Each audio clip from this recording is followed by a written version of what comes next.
इस कहानी में एक प्रमुख चरित्र नई नौकरी के सफर पर निकलता है। उम्मीद और आशाओं से भरपूर वह नए काम के क्षेत्र में प्रवेश करता है, लेकिन कहानी आगे बढ़ते हुए उसे विभिन्न चुनौतियों और बाधाओं का सामना करना पड़ता है, जो उसकी दृढ़ता और संघर्ष का परीक्षण करती है। उनकी मुश्किलों और जीतों के माध्यम से कहानी संघर्ष, आदर्शों के पीछे भागने की प्रेरणा और नए पेशेवर वातावरण में फिर से शुरू करने की अनिश्चितताओं के बीच खोज खोज में विकास की यात्रा को समेटती है। तो चलिए कहानी शुरू करते हैं। टाई की नोट ठीक करते हुए कुंदन आदेश देता जा रहा था। सोफे का कपड़ा कम पड़ गया है, तुम खुद लाकर दे देना। इनके जिम्मे कर दिया तो समझो सब चौपट। दरवाजे खिड़कियों का वार्निश आज जरूर पूरा हो जाना चाहिए। और देखो, प्लम्बर आएगा तो जहाँ जहाँ के नल और पाइप खराब हों सब ठीक करवा लेना। रमा पीछे खड़ी सामने के आईने में पड़ते कुंदन के प्रतिबिंब को देख रही थी। उसे लग रहा था नई नौकरी के साथ कुंदन की सारी पर्सनालिटी ही नहीं, बात करने का लहजा तक बदल गया है। कितना आत्मविश्वास आ गया है। सारे व्यक्तित्व में रौब जैसे टपका पड़ता है। होठों के कोनों में चुरुट दबाए जाने से पहले इसने सारे घर का एक चक्कर लगाया। यह भी रोज का एक क्रम हो गया था। पीछे के बरामदे में दर्जी सोफे की करवस सिलाई कर रहा था। कुछ दूर खड़ा मिस्त्री छोटे छोटे टीनों में वार्निश तैयार करते लड़कों को कुछ आदेश दे रहा था। कुंदन को देखकर उसने सलाम ठोका। अब्दुल मियाँ, काम आज पूरा हो जाना चाहिए। तुम्हारा काम बहुत स्लो चल रहा है। काम भी तो देखिए सरकार, समय चाहे 2 दिन का ज़्यादा लग जाए, पर आपको शिकायत का मौका नहीं दूंगा। मैं साहब काम की क्वालिटी पर। अच्छा, कुंदन लौट आया। ड्राइंग रूम के पार्टीशन पर नज़र पड़ते ही कहा, इंटीरियर डेकोरेटर्स वालों के यहाँ फ़ोन ज़रूर कर देना। यह पार्टीशन बिल्कुल नहीं चलेगा। डिज़ाइन क्या बताया था, बनवा क्या दिया है, व्हाट रबिश। कुंदन गाड़ी में बैठा। रमा पोर्टिको की सबसे निचली सीढ़ी पर खड़ी थी। उसे लगा जाने से पहले एक बार वह फिर सारे आदेशों को दोहराएगा, पर नहीं। गाड़ी स्टार्ट करके खिड़की से जरा सा हाथ निकालकर हल्के से हिलाते हुए कहा, अच्छा भाई। तो इसे ख्याल आया, यह तो उसकी आदत थी कि गाड़ी में बैठकर चलने से पहले वह नौकर के सामने बताए हुए सारे काम फिर से दोहरा दिया करती थी। तब कुंदन हंसता हुआ कहता था, बस भी करो यार, अब कितनी बार दोहराओगी। तुम इतनी बार कहती हो, इसी से वह गड़बड़ा जाता है। गाड़ी लाल बजरी की सड़क पर तैरती हुई फाटक से बाहर निकली और दूर होती हुई अदृश्य हो गई। रामा को लगा कुंदन जैसे उसे पीछे छोड़कर आगे निकल गया है, बहुत आगे, जैसे वह अकेली रह गई है। 1 महीने पहले वह भी कुंदन के साथ ही निकला करती थी। कुंदन उसे कॉलेज छोड़ता हुआ ऑफिस जाया करता था, पर अकेलेपन की यह अनुभूति तभी तक रहती जब तक वह पोर्टिको में खड़ी रहती। जैसे ही फ्लैट का दरवाज़ा खोलकर वह भीतर घुसती, लक दक फर्नीचर, शीशों के दरवाजे और खिड़कियों पर झूलते लंबे लंबे पर्दे, मिस्त्रियों की खटपट, नए नए डिस्टेम्पर और वार्निश की हल्की सी गंध के बीच न जाने कहाँ डूब जाती थी। काम की एक अलग लिस्ट उसके पास होती, जिन्हें उसे पूरा करना होता। काम करते मिस्त्रियों को देखना होता, मार्केट के 2-1 चक्कर लगाने होते, और यह सब करते करते ही शाम हो जाती। ट्रिंग ट्रिंग ट्रिंग ट्रिंग। फ़ोन उठाकर उसने नंबर बोला। कौन? मिसेज बर्मन। कहिए कहिए, क्या खबर है? मिसेज बर्मन शिकायत कर रही थी। कॉलेज छोड़े महीना होने आया, एक बार सूरत तक नहीं दिखाई। Out of site? अरे नहीं। रमा ने बात बीच में ही काट दी। उसने थोड़ा सा झुककर कोहनी मेज पर टिका ली। उल्टे हाथ में पेंसिल लेकर वह फोन का संदेशा लेने के लिए जो पैड रखा था उस पर यूं ही आड़ी तिरछी लकीरें खींचने लगी। आज लंच के समय आओ ना, साथ बैठकर खाएंगे। तुम्हारे चले जाने से हमारा डिपार्टमेंट तो सोना ही हो गया। लंच के समय तो तुम्हें बहुत ही मिस करते हैं, और एक तुम हो कि जाने के बाद खबर तक नहीं ली। क्या बताऊं, इस नए घर को ठीक कराने के चक्कर में इतनी व्यस्त रही कि उधर आ ही नहीं सकी। अच्छा यह बताइए, सुधा, मालती, जयंती सब कैसी हैं? कहा ना आज आ जाओ, सबसे मिल भी लेना, खाना भी साथ खाएंगे आज। और एक क्षण को मन के भीतरी स्तर पर आज के सारे कामों की लिस्ट तैयार सी गई। आज तो संभव नहीं होगा मिसेज बर्मन, क्षमा याचना, कैसे स्वर में वह बोली। बस एक सप्ताह और ठहर जाइए, फिर अपने इस नए घर की पार्टी दूंगी। देखिए अपनी रमा का कमाल, देखेंगी तो समझेंगे कि एक महीने तक क्या करती रही।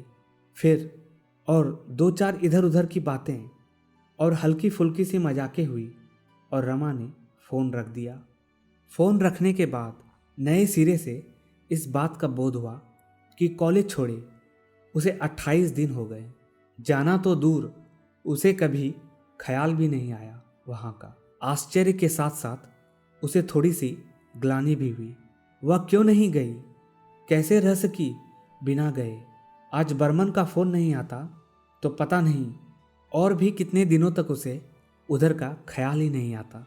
क्या सचमुच वह बड़े अफसर की बीवी बन गई है? उसे मजाक में कसा हुआ जयंती का रिमार्क याद आया। एकाएक मन हुआ कि अभी चल पड़े, एक बार सबसे मिल ही आए। मना करने के बाद पहुंचकर वह सबको प्लेजेंट सरप्राइज देगी। उसने रसोई में जाकर 10-12 आलू के पराठे और चाट तैयार करने को कहा। ये दोनों चीज़ें वहाँ सबको बहुत पसंद थी। सारे डिपार्टमेंट में वह और मिसेज बर्मन ही विवाहित थी, बाकी सब कॉलेज हॉस्टल में रहती थी और अच्छी अच्छी चीज़ें खाने की उनकी फरमाइशें बनी ही रहती थी। उसे अपनी फेयरवेल पार्टी की याद आई। 10.5 साल की सर्विस थी। प्रिंसिपल ने अनेकानेक शुभकामनाओं के साथ फूलों के बड़े से गुलदस्ते के बीच पार्कर पेन का एक सेट रख दिया था। मिसेज चोपड़ा, आप इसी पेन से अपनी थीसिस पूरी करिए। जब भी वापस काम करने का मन हो, बिना किसी संकोच के चले आइए। यहाँ आपका हमेशा ही स्वागत है। उसके डिपार्टमेंट की सभी लेक्चरर्स गाड़ी तक छोड़ने आई थी। भाई राम जी, कॉलेज भले ही छोड़ दीजिए, पर लंच के समय खाना लेकर जरूर आ जाया करिए। तो उसकी नम आंखों से भी हंसी चमक उठी थी। तब उसे कुंदन की बात याद हो आई थी। तुम वहाँ पढ़ाने जाती हो या खाने? फ़ोन पर भी जब तुम लोगों की बातें होती है तो खाना ही डिस्कस होता है। उनसे केवल उन लोगों से ही नहीं कहा था, बल्कि मन में भी सोचा था कि लंच के समय वह कॉलेज चली ही जाया करेगी। आखिर उसे भी तो अपने को कॉलेज से एकदम काट लेने में काफ़ी कष्ट होगा। इस तरह धीरे धीरे तो फिर तो क्या, कुंदन ने ठीक ही कहा था। कॉलेज छोड़ने का निर्णय लेकर वह चुपचाप रो रही थी और कुंदन उसे समझा रहा था। मैं कह रहा हूँ, तुम्हें कतई अकेलापन नहीं लगेगा, तुम जरा भी कमी महसूस नहीं करोगी। Rather you will feel relieved. कितना स्ट्रेन है तुम पर आजकल। कुंदन को एकाएक विदेशी कंपनी में इतनी बड़ी नौकरी मिल जाएगी, उसकी आशा औरों को चाहे रही भी हो, कुंदन को बिल्कुल नहीं थी। डॉक्टर फिशर से पिछले 8 साल से उनके संबंध थे, विशुद्ध व्यावसायिक संबंध। उसकी प्रशंसा और सद्व्यवहार को भी वह व्यावसायिक औपचारिकता से अधिक कुछ नहीं मानता था। पर 10-12 दिन तक केवल जश्न ही मनाया था रमा और कुंदन ने। पैसे की उसे इतनी लालसा नहीं थी, पर मारवाड़ी कंसर्न का काम उसके टेम्परामेंट के बिल्कुल अनुकूल नहीं था। रमा इस नए माहौल से नितांत अपरिचित नहीं थी। क्लब, डांस, डिनर, कॉकटेल यह सब वह बचपन से देखती आई थी, पर बस देखती ही आई थी। उसमें अपने को कभी घुला नहीं पाई थी। डॉक्टर फिशर ने कुंदन को नौकरी ही नहीं दी थी। धीरे धीरे वे उसकी सारी जिंदगी का पैटर्न भी तैयार कर रहे थे। उसे 2-3 क्लबों का मेंबर बनना पड़ा। आए दिन दूसरी कंपनियों के बड़े बड़े अफसरों को एंटरटेन करना पड़ता। विदेशियों को हिंदुस्तानी खाना खिलाने के बहाने उसे घर में भी बड़ी बड़ी पार्टियां करनी पड़ती। और 3 महीने पहले उसे कंपनी की ओर से यह फ्लैट मिल गया। उसने सोचा वह अपने इस नए घर को निहायत ही ओरिएंटल ढंग से सजाएगा। विदेशियों के लिए तो यही नवीनतम होगा, पर घर के लिए नया फर्नीचर बनवाने, चुन चुन कर चीज़ें खरीदने के लिए दोनों में किसी के पास भी समय नहीं था। कुंदन चाहता था यह काम रमा को करना चाहिए। उसकी रुचि बहुत अच्छी थी, यूँ भी यह काम उसी का था। फिर उसकी सुरुचि और सुघड़ता के तो हल्ले भी थे मित्रों के बीच में, पर रमा के पास समय ही नहीं रहता। सवेरे उठकर वह बंटी को तैयार करके स्कूल भेजती, फिर खुद तैयार होती। तैयार होते होते ही वह नौकरों को आदेश देती जाती, सारे दिन का काम समझाती। नाश्ता करते करते वह अपना लेक्चर तैयार करती। तैयार तो क्या करती, बस सूंघ भर लेती। फिर 9 बजे कुंदन के साथ ही निकल जाती। 3 के करीब वह लौटती, थोड़ा आराम करती और फिर शाम की तैयारी। बाहर नहीं जाना होता तो घर में ही किसी को आना रहता था। रात 11, साढ़े 11 पर वह सोती तो थककर चूर हो जाती। कुंदन को उस समय हल्की सी खुमारी चढ़ी रहती। कहता, डोंट बी सिली, पार्टी में कैसे थक जाती हो, गाड़ी में बैठकर जाती हो, खाना पीना हंसी मजाक इनसे भी कहीं थका जाता है, गाड़ी में बिठाकर ले आता हूँ। रमा तब केवल सूनी सूनी आंखों से उसे देखती रहती। मन की भीतरी परतों पर हिस्ट्री के वे टॉपिक्स तैरते रहते जो उसे कल पढ़ाने होते और जिन्हें वह जबरन ही दिमाग से बाहर ठेलने का प्रयास करती। कुंदन उसे बताता रहता कि डॉक्टर फिशर उससे कितना खुश हैं, कितना इम्प्रेस कर रखा है उसने। एकाएक ही उसे अपना भविष्य बहुत उज्जवल दिखाई देने लगा है। पता नहीं थकान के कारण या किसी और वजह से वह उतना उत्साह नहीं दिखा पाती तो कुंदन बिगड़ पड़ता।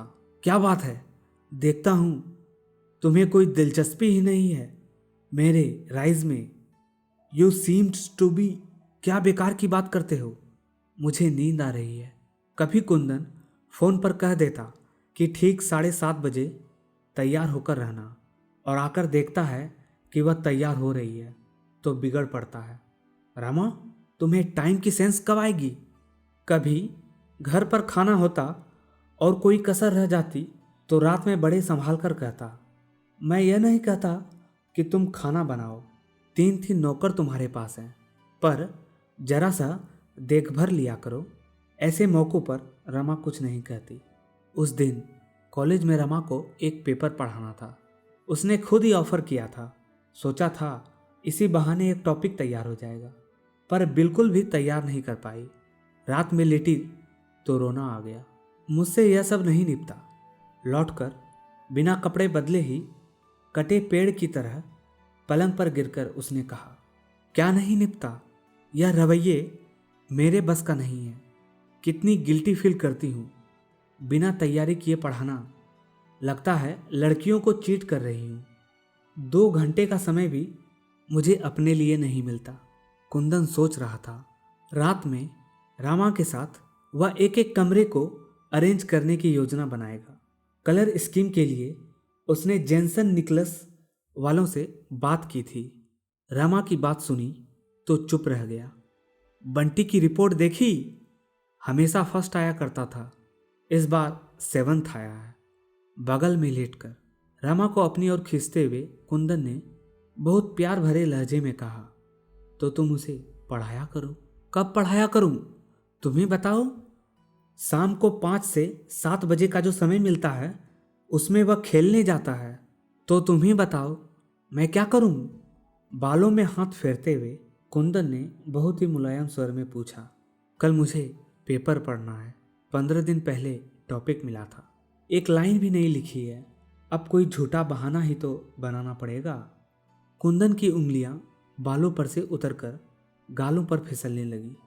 10 साल पूरे हुए, 6-8 महीनों में अपनी थीसिस सबमिट कर देती तो मेरा सिलेक्शन ग्रेड में आना निश्चित ही था, पर ऐसी हालत रही तो। और रमा रो पड़ी। दूर कहीं कुंदन के कानों में डॉक्टर फिशर के शब्द गूंज रहे थे। जनवरी में जर्मनी से डायरेक्टर आने वाले हैं। हमारे यहाँ का सारा काम दिखाना होगा। एक नया प्लांट बिठाने की भी योजना है। उसके लिए कुछ रिस्पॉन्सिबल लोगों की ज़रूरत होगी, some smart young man. Business में सोशल कॉन्ट्रैक्ट्स पे करते हैं। You will have to be very social. Kundan को इन बातों में हमेशा अपने लिए कुछ संकेत, कुछ आश्वासन मिलते। Luckily your wife. तुम मुझे छोड़ जाया करो। कोई ज़रूरी है कि मैं हर दिन तुम्हारे साथ ही जाया करूं? कुंदन उसे कुछ देर यूं ही सहलाता रहा, फिर एकाएक उसे बाहों में भरता सा बोला, तुम्हें छोड़कर आज तक मैं कहीं गया हूं, जा सकता हूं? ऑफिस के अलावा हमेशा हम साथ जाते हैं। तुम तो जानती हो कि तुम्हारे बिना मुझे कुछ भी अच्छा नहीं लगता। रमा खुद इस बात को जानती है। उनका विवाहित जीवन दोस्तों के बीच ईर्ष्या और प्रशंसा का विषय रहता है। समझ नहीं पाई क्या कहें। वह जब तक सो नहीं गई, कुंदन उसे प्यार से थपथपाता रहा था। मेम साहब, पराठे अभी बनेंगे? एह, चौंकते हुए रमा ने पूछा। फिर बोली, नहीं नहीं, 12:30 बजे बनाना है। 1 बजे हम कॉलेज जाएंगे आज। इतने एक चक्कर बाजार का लगा हूँ और सोफे का कपड़ा लाकर दे दूँ। उसने एक बार भीतर जाकर मिस्त्रियों को याद दिला दिया कि आज पॉलिश हर हालत में ख़त्म कर देनी है। फिर अपनी डायरी देखी, बाजार से और क्या क्या सामान लाना है। कपड़े बदलने अंदर गई तो देखा नौकर ने रैक से सारी किताबें निकाल कर रखी थी और पोंछ कर जमा रखा था। इनमें से एक किताबें भी उसने नहीं पढ़ी है। कुछ पर तो अभी तक अपना नाम भी नहीं लिखा है। कुंदन ने भी जोश में आकर एक दिन में इतनी ढेर सी किताबें खरीद कर सामने रख दी थी। बात शुरू दूसरे स्तर पर हुई थी। कुंदन ऑफिस से लौटा ही था कि बिना किसी प्रसंग के रमा ने कहा, मैं कॉलेज छोड़ दूंगी। इस तरह काम करने से तो नहीं करना ज़्यादा अच्छा है। स्वर में न कहीं तिलखी थी न शिकायत। बड़े सहज स्वर में उसने कहा था। कुंदन देखता रहा। यही वाक्य था जिसे उसने अनेक बार अनेक तरह से मन ही मन में दोहराया था, पर कहने का मौका ही नहीं मिला था। अब तो उसे यह और भी जरूरी लग रहा था, क्योंकि जनवरी तक उसे अपना सारा घर डेकोरेट करना था, ओरिएंट स्टाइल पर। फिर भी उसने पूछा, क्या बात हो गई? कुछ नहीं। कुंदन को इस समय और बात खींचना अच्छा नहीं लगा। चाय का प्याला हाथ में लिए ही लॉन में निकल गया। कैक्टस के जितनी वैरायटी ला सकता था लाकर फाटक के दोनों ओर बड़ी खूबसूरत रॉकरिज बनाई थी, पर लॉन से वह अभी भी संतुष्ट नहीं था। चाहता था लॉन पार्सियन कारपेट में बदल जाए। रात में फिर वही प्रसंग चला। कुंदन उससे बचना भी चाहता था और जानना भी चाहता था कि रमा ने सचमुच ही यह निर्णय ले लिया है या केवल कुंदन पर अपना आक्रोश प्रकट कर रही है। पर रमा ने केवल इतना ही कहा, अब निभता नहीं, कल इस्तीफा दे दूंगी। स्वर के भीगेपन ने कुंदन को भी कहीं से छुआ। जरूर। फिर भी सारी बात को एक हल्के मजाक में बदलने के लिहाज से उसने कहा, छोड़ो भी यार, वैसा भी क्या रखा है एंशिएंट हिस्ट्री पढ़ाने में। चोल वंश, चेदी वंश के बारे में न भी जानेंगे तो कौन सी जिंदगी हराम हो जाएगी। रमा चुप। इससे तो तुम खूब किताबें पढ़ो, मैगजीन पढ़ो, कुछ छुटपुट क्लासेज अटेंड कर लो। बंटी को पढ़ाओ, दुनिया भर के बच्चों को पढ़ाओ, और अपना बच्चा निग्लेक्ट हो। रमा चुप। कुंदन उस चुप्पी पर खींच आया, फिर भी अपने स्वर को भरसक संयत बनाकर बोला, तुम्हें शायद लग रहा होगा कि मेरी वजह से, इस नई नौकरी की वजह से तुम्हें अपना काम छोड़ना पड़ा है, पर यह तो सोचो, मुझे ही इस नौकरी में क्या दिलचस्पी है? तुम्हारे लिए, बंटी के लिए। मैंने तो ऐसा नहीं कहा। मैं तो यही सोच रही थी कि आखिर मेरे मन को संतोष के लिए क्या होगा। मेरा संतोष तुम्हारा संतोष नहीं है, मेरी तरक्की तुम्हारी तरक्की नहीं है। है क्यों नहीं? मेरा यह मतलब नहीं था। 10 साल से काम कर रही थी, छोड़ दूंगी तो मेरा मन कैसे लगेगा? मैं तो सोचता हूँ तुम्हें यह सब सोचने का समय ही नहीं मिलेगा। और शाम को उसने 3 बंडल किताबें लाकर सामने रख दी थी, और सचमुच उसके बाद उसे यह सब सोचने का समय ही कब मिला। आज भी मिसेज बर्मन के टेलीफोन ने ही उसे कॉलेज की याद दिलाई, वरना सारे दिन गाड़ी में घूम घूम कर उसने घर का सामान खरीदा है।